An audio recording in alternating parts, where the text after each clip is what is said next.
भर्गविभूति सविता सौरी सुंदर श्री विश्व द्रुप पालन भूति परमपुरुष नमस्ते परमपुरुष नमस्ते परमपुरुष नमस्ते। परम प्रेममय श्री श्री ठाकुर परमाराध्य जगज्जननी श्री श्री ब्रह्मा परम पूज्यता श्री श्री वरदा परम पूज्यता श्री श्री आचार्य देव समस्त चरम प्रणाम। आज पूज्य व्याघ्र भाई मोर पूजन माँ सुना माँ परिवार वर्ग परम प्रेम श्री ठाकुर दिव्य सत्संग प्रदान कर भाद्रव मास 3 दिन तासर नाथर जन्मदिन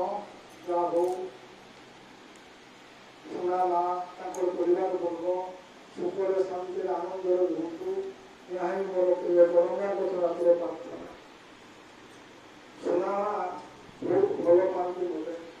पुत्र भली बहुत भल पाती पाखे मो चिरभूमि और चिर कृतज्ञ जा हो से निमंत्रण करुवा जो अभिनंदन को नागेरा को आसी पार आसी पारे आपण भली भक्त लोक दर्शन करुँ मोटा बाबा चिरभूमि और चिर कृतज्ञ जा हो माँ यही भल पाइबा आपको खाऊ अभिनंदन प्रति आप सुखरे रुहतु शांति रुहतु प्रभु आप आशीर्वाद करूँ आप चिराधिक बंची रुहतु यहाँ मोर प्रिय परम प्रार्थना। सुंदर भाव भजना कीर्तन कोरस परिवेशन होगा प्रभुंकर कहानी सुंदर भाव परिवेशन 2 दिन वक्ता देले पिलार जन्मदिन सतरे परम प्रेम श्री ठाकुर आशीर्वाद मनुष्य को उद्धार करने समस्त दुर्गुण को सुगुण रूपांतरित करने परम प्रेम श्री ठाकुर दिव्य आगमन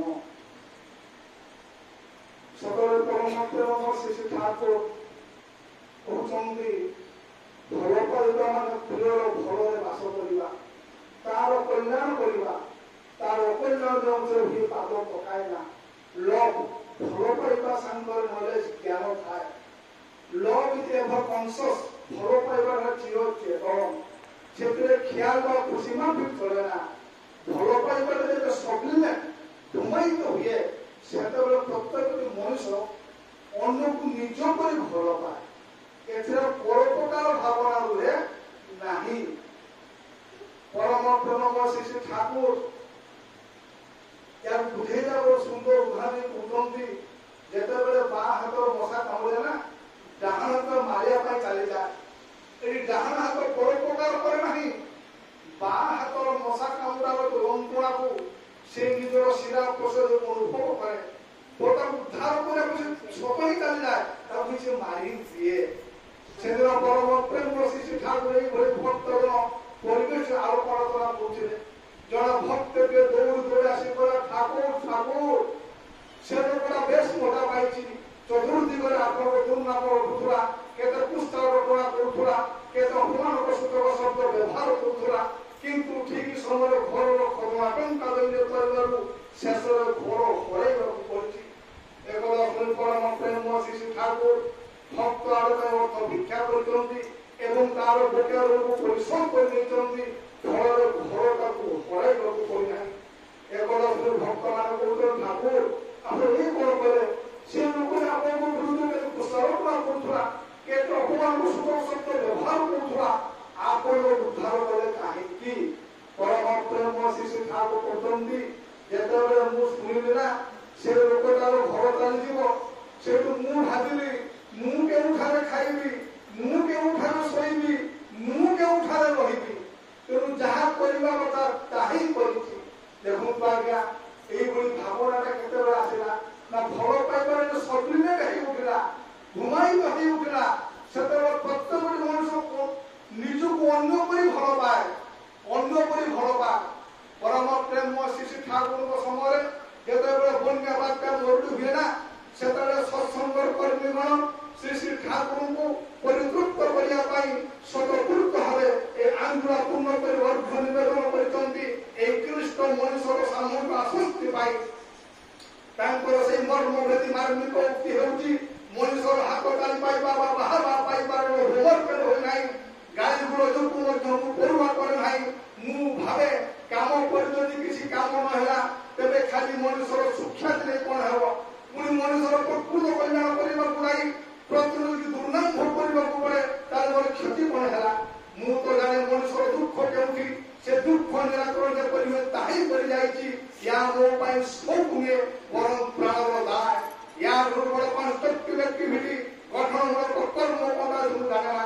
ମଣିଷ ଏକାବେଳେ ଉଛୁଳା ହେଇଯାଇଛି। ଆତ୍ମନିୟନ୍ତ୍ରଣ କାହାକୁ କୁହାଯାଏ, ଆତ୍ମସଂଯମ କାହାକୁ କୁହାଯାଏ ତାହା ଜାଣେ ନା। ଫଳ ସମାଜର ପ୍ରତି ପଦକ୍ଷେପ ଘଟି ଯାଇଛି ତାହାଟି କୌଶଳୀ ପାଇଁ କୁହେ। ଦୀକ୍ଷାର କଥା, ଯୌନ ଯାତନ ଇଷ୍ଟ ବୃତ୍ତିର କଥା। ପୁଣି ଏକ ଆଦର୍ଶ ପଥବାଦରେ ଦୀକ୍ଷା ମାଧ୍ୟମରେ ଯେତେ ଲୋକ ସମବେତ ହେଇ ଉଠିବେ ସେତେବେଳେ ଲୋକଙ୍କ ଭିତରେ ପାରସ୍ପରିକତା ବିକଶିତ ହୋଇ ଉଠିବ। ଏଇଭଳି ଭାବନା ବିଚ୍ଛିନ୍ନ ମଣିଷ ଗୁଡ଼ିକ ଦାନବନ୍ଦୀ ଉଠିବେ। ପ୍ରତ୍ୟେକ ପାଇଁ ଭାବିବେ, ପ୍ରତ୍ୟେକ ପାଇଁ କରିବେ। ଏଇ ଦରଦ ଟିକକ, ଏଇ ପ୍ରେମ ଟିକକ ତୁମେ ଯଦି ନିଜର ଆଚରଣ ଭିତରେ ଫୁଟାଇ ଦେଇ ପାର ନା ତାହେଲେ ରିଲିଫ ସେଣ୍ଟର, ସାହାଯ୍ୟ କେନ୍ଦ୍ର ଖୋଲିବା ପାଇଁ ପଡିବ ନାହିଁ। ସେତେବେଳେ ପ୍ରତ୍ୟେକ ବ୍ୟକ୍ତି ହେଲେ ଗୋଟିଏ ରିଲିଫ ସେଣ୍ଟର। ପରମ ପ୍ରେମ ଶିଶୁ ଠାକୁର ଚାହାନ୍ତି ଆମେ ମାନେ ଗୋଟିଏ ରିଲିଫ ସେଣ୍ଟର ହେଉଠୁ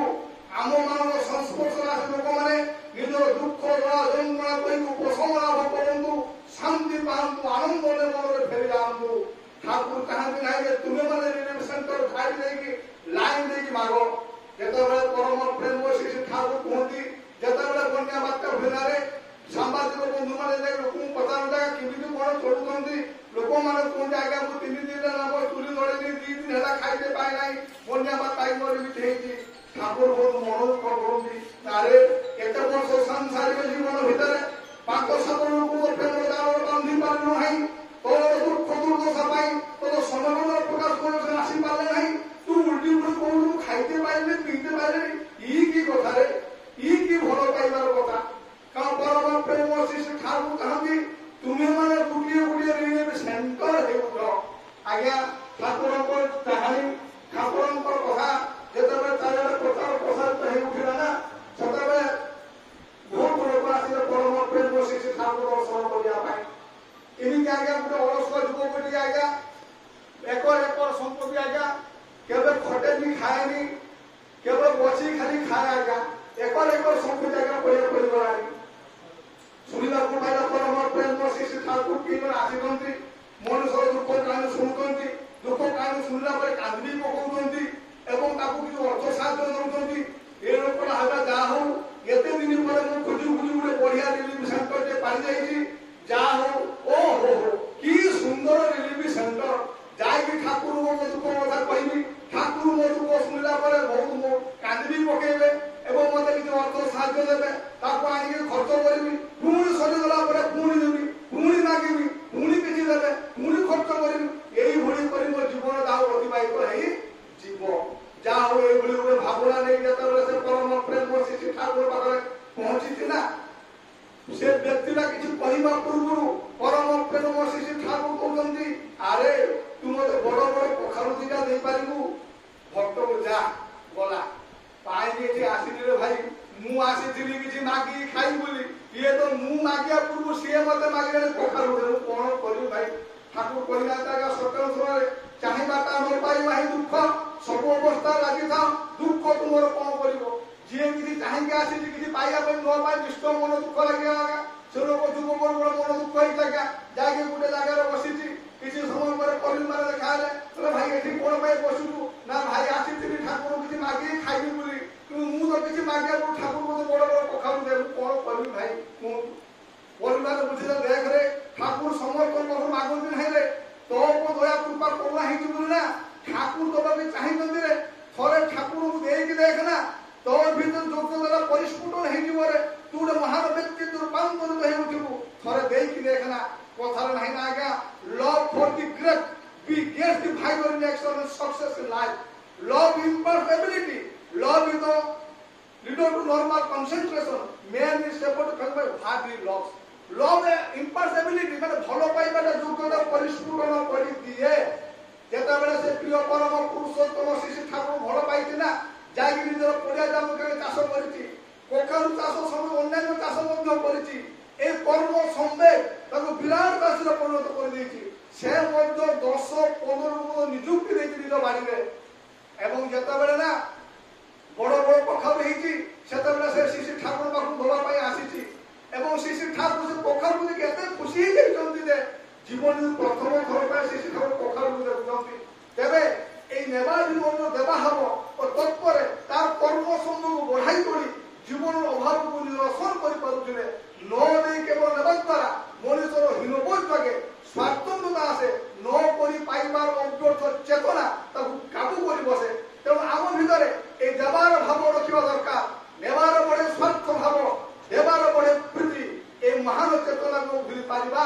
ନାହିଁ କାରଣ ପରମ ପ୍ରେମ ଶ୍ରୀ ଠାକୁର ଜାଣିଥିଲେ ଯେ ମଣିଷର ବାହିକ ଦୁଃଖ ଦେଖି ସାମୂହିକ ଭାବେ ତା ପାଇଁ କିଛି ଅନ୍ନ ବସ୍ତ୍ର ବାସଗୃହ ଦାନ କରିଦେଲେ ତା ପ୍ରକୃତ ଦାନ ହୁଏ ନା ବରଂ ତାହା ଦ୍ୱାରା ସେ ପଙ୍ଗୁ ହୋଇଯାଏ ମଣିଷ ମନର ସଂକଳ୍ପିତ ଅବ୍ୟକ୍ତ ଦୁଃଖକୁ ନିରସନ କରିବାକୁ ହେଲେ ତାକୁ ଧର୍ମ ଦାନ କରିବାକୁ ହେବ ଅର୍ଥାତ୍ ଜୀବଭରା ଆଶା ଶୂନ୍ୟ ସହାୟ ମଣିଷକୁ ଜ୍ଞାନର ଉଦ୍ବୁଦ୍ଧ କରାଇ ଈଶ୍ୱର ପ୍ରେମର ପୂଜା ସୃଷ୍ଟି କରିପାରିଲେ ସେହି ଦାନ ହେବ ଅମୂଲ୍ୟ ଦାନ ଯେଉଁ ଦାନ ସେ ବଞ୍ଚିବ ବଢ଼ିବ ଅନ୍ୟକୁ ପ୍ରଦାନ କରି ବର୍ଦ୍ଧିତ ହେବ ନଚେତ୍ ଉତ୍ସର ନଦୀ ଭଳି କେତେବେଳେ ଭୁଲି ଉଠିବ ତ କେତେବେଳେ ଝୁଙ୍କି ଫାଟିଯିବ ଭକ୍ତ ପିତା ମାତାଙ୍କ ଯଶସ୍ୱୀ ପୁତ୍ର ସୁଭାଷ ଚନ୍ଦ୍ର ବୋଷ ମା ପ୍ରଭାବତୀ ଦେବୀଙ୍କର କଥା ରକ୍ଷା କରି 2 ବାର ଶ୍ରୀ ଠାକୁର ଦର୍ଶନ କରିବା ପାଇଁ ଆଶ୍ରମ ଆସିଥିଲେ ଆଶ୍ରମର ବିଭିନ୍ନ କର୍ମ ଅନୁଷ୍ଠାନ ଓ ଧର୍ମ ସାଧନର ନୂତନ ରୂପ ଦେଖି ମୁକ୍ତ କଣ୍ଠରେ କହିଥିଲେ ଯେ ମୁଁ ବୁଝିଥିଲି ଆଶ୍ରମଟି ଗୋଟେ ଗୃହତ୍ୟାଗୀ ମାନଙ୍କର ଆବାସିତ ହେଇଥିବ କିନ୍ତୁ ଗୃହ ହୋଇ ମଧ୍ୟ ପରିବାର ପରିଜନ ସହିତ ଆଶ୍ରମ ଜୀବନ ଯାପନ କରାଯାଏ ଏକଥା ଲୋକଙ୍କ ପାଖରେ ଅବିଶ୍ୱାସ କରି ରହିବ ନାହିଁ ଶ୍ରୀ ଶ୍ରୀ ଠାକୁର ଆଦର୍ଶରେ ମୁଗ୍ଧ ହୋଇ ଆଜି କୋଟି କୋଟି ଲୋକ ସାଧନା କରୁଛନ୍ତି ସଂସାରର କୋଳାହଳ ମଧ୍ୟରେ ଅନେକ ପ୍ରଲୋଭନ ଭିତରେ ଅନେକ ଅପୋଜିସନ ଭିତରେ ତାଙ୍କର ସେଇ ମାଧୁର୍ଯ୍ୟ ମଣ୍ଡିତ ପରିଭାଷା ଭିତରେ ଉନ୍ମୋଚିତ ହେଲା ସାଧନାର ନବଦିଗନ୍ତ ଲୋକାଳୟ ଠାରୁ ଦୂରକୁ ଯାଇ ସାଧନାର ପକ୍ଷପାତୀ ନୁହେଁ ବାଧ ବିପତ୍ତିର ଭିତରେ ସାଧନା କରିବାକୁ ହୁଏ ଅସଂଖ୍ୟ ବନ୍ଧନ ମଧ୍ୟରେ ମହାନନ୍ଦମୟ ଲଭିବି ମୁକ୍ତିର ସ୍ୱାଦ ଏଇ ହେଉଛି ମୋର ମତ କିନ୍ତୁ ଅନେକ ସାଧକଙ୍କର କଥା ଦେଖେ ସେମାନେ ସ୍ତ୍ରୀ ଲୋକଙ୍କର ମୁଖ ଦର୍ଶନ କରନ୍ତି ନାହିଁ ଏପରିକି ପଶୁଧର୍ମୀକୁ ସବୁବେଳେ ଦୂରେଇ ରଖନ୍ତି କିନ୍ତୁ ବାହାରର ଧର୍ମ ଥିଲେ କଣ ହେଲା ଏଇ ମନର ହାତରୁ ନିଷ୍କୃତି କେଉଁଠି ବାହାରର ଚେତନ ନିପ୍ରେଷ କରି ଏଇ ମନର ଗୋପନ ତଳଦେଶର ବାସନା ଗୁଡ଼ିକ ବସବାନ୍ଧେ ଫଳରେ ମଣିଷ ଭିତରେ କମ୍ପ୍ରେସ ବା ଗ୍ରନ୍ଥିର ସୃଷ୍ଟି ମହାନେତା ଦେଶବନ୍ଧୁ ଚିତ୍ତରଞ୍ଜନ ଦାସ ଶ୍ରୀ ଶ୍ରୀ ଠାକୁର ଆଦର୍ଶରେ ମୁକ୍ତ ହୋଇ ମା ମନମୋହନ ଦେବୀଙ୍କର ସହିତ ବାଣ ସତ୍ତ୍ୱେ ଜିଦ୍ କରି ଶ୍ରୀ ଶ୍ରୀ ଠାକୁରଙ୍କ ସହ ଦୀକ୍ଷା ଗ୍ରହଣ କରିଥିଲେ ଏବଂ ଯେତେବେଳେ ଦୀକ୍ଷା ଗ୍ରହଣ କରିସାରିଲା ପରେ ନା ଶ୍ରୀ ଚିତ୍ତରଞ୍ଜନ ଦାସ ଭାଇ ମହାତ୍ମା ଗାନ୍ଧୀ ପତ୍ର ନିବେଦନ କରିଥିଲେ ଲେଖିଥିଲେ ମଧ୍ୟ ଯେ ପୃଥିବୀରେ ଏତେ ଲୋକ ଦେଖିଛି କିନ୍ତୁ ଶ୍ରୀ ଶ୍ରୀ ଠାକୁର ଅଙ୍କୁଚନ୍ଦ୍ରଙ୍କର ପରି ସର୍ବ ବିଷୟରେ ଏପରି ଅସାଧାରଣ ଶକ୍ତି ସମ୍ପନ୍ନ ଅପୂର୍ବ ପ୍ରେମିକ କେଉଁଠାରେ ଦେଖି ନାହିଁ ଇଏ ହେଲା ଅପୂର୍ବ ପ୍ରେମିକ ସମସ୍ତଙ୍କୁ ଭଲ ପାଆନ୍ତି କାହାକୁ ସେ ବାଦ ଦେଇ ପାରନ୍ତି ନାହିଁ ସେଦିନ ପରେ ହିମାଚଳ ଆଶ୍ରମର ଗୋପାଳ ଭାଇମାନେ ଆସିକି ମାତା ମନମୋହନ ଦେବୀଙ୍କ ପାଖରେ ନିବେଦନ କରୁଛନ୍ତି ମା ଗୋ ମା ଆମେ କଣ କରିବୁ ତୁମର ପୁଅ ନା ଏଇ ଘରୁ ଯାଇକି ଗାଈର ବାଛୁରୀ ମାନଙ୍କୁ ଭୁଲି ଯାଉଛି ବାଛୁରୀ ମାନେ ସମ୍ପୂର୍ଣ୍ଣ ଭାବରେ ଗାଈର କ୍ଷୀରକୁ ପିଇ ଦଉଛନ୍ତି ଆମେ ଗରିବ ଲୋକ ଟୋପାଏ କ୍ଷୀର ଟିକେ ପାଉନାହୁଁ ବିକିକି ଚଳିବୁ ନିଜେ ବି ମଧ୍ୟ ଖାଇତେ ପାଉନାହୁଁ ସବୁ 7-8 ଦିନ ହେଲା ଆମର ଟୋପେ କ୍ଷୀର ମଧ୍ୟ ଦୁଇକି ପାଉନାହୁଁ ମା କଣ କରିବୁ ମା ରଖେଇଛନ୍ତି ନିଜର ପୁତ୍ର ଅଙ୍କୁଚନ୍ଦ୍ରକୁ ଆସିଛନ୍ତି ପରମ ପ୍ରେମ ଶ୍ରୀ ଶ୍ରୀ ଠାକୁର କହୁଛନ୍ତି ମା କଣ ପାଇଁ ତାଙ୍କ ଗାଈକି ଯାଇ ଖୋଲି ଦଉଥିଲେ 3ଟା 4ଟା ଯାଇକି ସେମାନେ ମନ ଇଚ୍ଛା ବାଛୁରୀ ମାନେ ପିଇ ଯାଉଛନ୍ତି କ୍ଷୀର ପରମ ପ୍ରେମ ଶ୍ରୀ ଶ୍ରୀ ଠାକୁର ସେ ଯୋଉ କଥା ଉଚ୍ଚାରଣ କରେ ନା ସମସ୍ତେ ସ୍ତମ୍ଭୀଭୂତ ହେଇ ଉଠିଲେ ସେଦିନ ପରମ ପ୍ରେମ ଶ୍ରୀ ଶ୍ରୀ ଠାକୁର କହୁଛନ୍ତି ମା ଗୋ ଏଇ ଗାଈର ବାଛୁରୀ ମାନେ ସେଦିନ ମତେ କହୁଥାନ୍ତି ତୁମେ ଆସିଛ ଜଗତକୁ ଉଦ୍ଧାର କରିବା ପାଇଁ ସମସ୍ତଙ୍କୁ ଉଦ୍ଧାର କରିବା ପାଇଁ ସମସ୍ତଙ୍କୁ ଖାଦ୍ୟ ମଧ୍ୟ ବ୍ୟବସ୍ଥା କରିବା ପାଇଁ ଆସିଛ ଆମର ଗାଈର ଆମର ମାଲିକ ମାନେ ନା ଆମ ପାଇଁ ଟୁପାଏ କ୍ଷୀର ରଖୁନାହାନ୍ତି ଆମେ ଟିକେ ପିଇବା ପାଇଁ ସବୁ ଦୁଇକି ନେଇକି ବିକି ଦଉଛନ୍ତି ଆମେ ବଞ୍ଚିବୁ କେମିତି ଆମେ ପାଇଁ କିଛି ବ୍ୟବସ୍ଥା କର ସେଠୁ ମୁଁ ମା ସହ୍ୟ କରିପାରିଲିନି ଯାଇକି ଏଇ ଘରୁ ନା ଗାଈର ବାଛୁରୀକୁ ଖୋଲି ଦିଏ ଗାଈର ବାଛୁରୀ ନା ମନ ଇଚ୍ଛା କ୍ଷୀର ପିଇ ଯାଆନ୍ତି এই হেলে পরম প্রেম শ্রী শ্রী ঠাকুর তার পুরুষোত্তম যে সে অসাধারণ হবে সাধারণ অনাকর্ষণীয় হবে আকর্ষণীয় নির্পদ রূপরে মহাজ্ঞানী কিଏ ବା କହିବ ତାଙ୍କର କଥା କାହାର ବା ସାଧ୍ୟ ଅଛି ତାଙ୍କୁ ବର୍ଣ୍ଣନା କରିବା ପାଇଁ ଯେଉଁ ମନରେ ନାହିଁ ପ୍ରାପ୍ତିର ବାସ୍ତବ କାମନା ଯେଉଁ ମନରେ ନାହିଁ ଆବିଳତା କୁଟିଳତା ପଛ ଟାଣ ଶକ୍ତିର ପ୍ରଭାବ ଯେଉଁ ମନ ଶିଶୁର ବିନ୍ଦୁ କରି ଶସ୍ୟ ସେଇମାନେ ତାଙ୍କୁ ଜାଣିପାରିବେ କିଛିଟା ଆଉ ଜାଣିବାର ପ୍ରଥମ ସୋପାନ ହେଲା ପ୍ରାଣ ଢାଳ ଭଲ ପାଇବା love is that point by which you can purchase flesh ସମସ୍ତ ସୂର୍ଯ୍ୟର ଅଧିକାରୀ ହୋଇ ମଧ୍ୟ ସେଥିରେ ନିର୍ଭର ନିଜକୁ ଠାକୁର ଭଗବାନ ସଦୁର ପୁରୁଷୋତ୍ତମ କେବେ କହିନାହାନ୍ତି ଯେତେବେଳେ ସମସ୍ତେ ତାଙ୍କୁ ଠାକୁର ଠାକୁର ବୋଲି ସମ୍ବୋଧନ କଲେ ନା ସେ ବ୍ୟାକୁଳ ଭାବରେ ସତ ବାରଣ କଲେ ତା ସତ ଦେଖି ବୁଝିଲେ ନା ସେ ନିଜକୁ ବ୍ରାହ୍ମଣ ବସେ ଠାକୁର ବୋଲି ହେବା ଆଶ୍ୱସ୍ତ ହେଲେ ବଙ୍ଗୁଳା ବସେ ବ୍ରାହ୍ମଣକୁ ଠାକୁର ବୋଲି କହିଲେ ସତରେ ପରମ ପ୍ରେମ ଶିଶୁ ଠାକୁର ହେଲେ ପୁରୁଷୋତ୍ତମ ପୁରୁଷୋତ୍ତମ ତ କିଏ ବା ଜାଣିବ କିଏ ବା ବୁଝିବ ସେଦିନ ପରମ ପ୍ରେମ ଶିଶୁ ଠାକୁରଙ୍କୁ ପଚାରୁଛନ୍ତି ତାଙ୍କର ଭକ୍ତଙ୍କୁ ଶରଚନ୍ଦ୍ର ହାଜାରଙ୍କୁ ଶରଦା ଆପଣ ଯେତେବେଳେ ଉତ୍ସବ ଯାଦନ କରିବା ପାଇଁ ଯାଆନ୍ତି ସତ୍ସଙ୍ଗରେ ଯେତେବେଳେ ଯାଦନ କରନ୍ତି ଏମିତି କୌଣସି କଥା ନାହିଁ ଯୋଉ କଥାଟା କେବଳ ଶୁଣି ନାହାନ୍ତି ଜାଣି ନାହାନ୍ତି କି ପଢି ବି ନାହାନ୍ତି କିନ୍ତୁ ସତ୍ସଙ୍ଗରେ ଘଣ୍ଟା ଘଣ୍ଟା ଧରି ଆଲୋଚନା କରିଛନ୍ତି ଏମିତି କେତେବେଳେ ହେଇଛି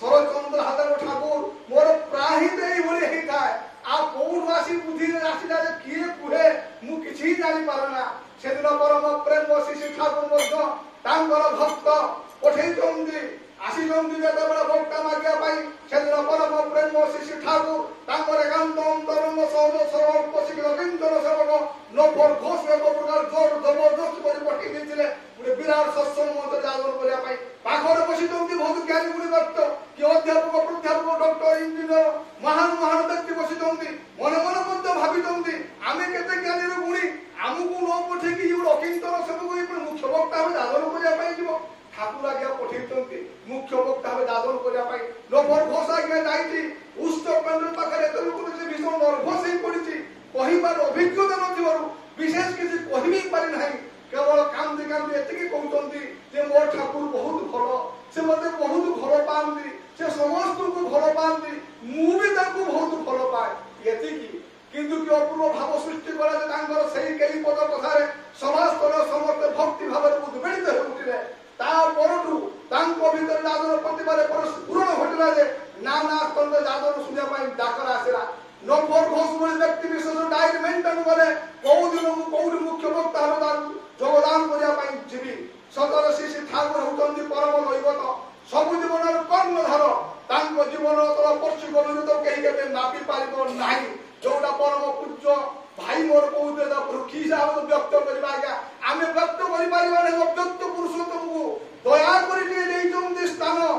ଦୟା କରି ଟିକେ ଦେଇଛନ୍ତି ଆମ ଜ୍ଞାନ ସିଏ ଦେଇଛନ୍ତି ଆମର ସାଧ୍ୟ ନାହିଁ ବର୍ଣ୍ଣନା କରିବା ପାଇଁ ପରମ ପୂଜ୍ୟ ପାଦ ଶିଶୁ ଦାଦା କହୁଥାନ୍ତି ସେଦିନ ଯେ ଶ୍ରୀ ଶ୍ରୀ ଠାକୁରকে କେବେ ଜାଣିପାରି ନାହିଁ ଜାଣିବା ମଧ୍ୟ ସମ୍ଭବ ନୁହେଁ ସେ ଦୟା କରି ନିଜକୁ ଯେତିକି ପ୍ରକାଶ କରନ୍ତି ମଣିଷ କେବଳ ତାଙ୍କୁ ସେତିକି ହିଁ ଜାଣିପାରେ ତେଣୁ ତାଙ୍କ ଜୀବନକୁ କୁହାଯାଏ ମହାଜୀବନ ଆସନ୍ତୁ ପ୍ରଭୁଙ୍କ ପାଖରେ ଶରଣ ନେବା ତାଙ୍କୁ ଜୀବନ ମନ ପ୍ରାଣ ଧରି ଅଜାଡ଼ି ଦେବା ଆଉ ତାଙ୍କ ପ୍ରେମରେ ଆନନ୍ଦରେ ଗାଇ ଉଠିବା ଜୟଗୁରୁ ବନ୍ଦେ ପୁରୁଷ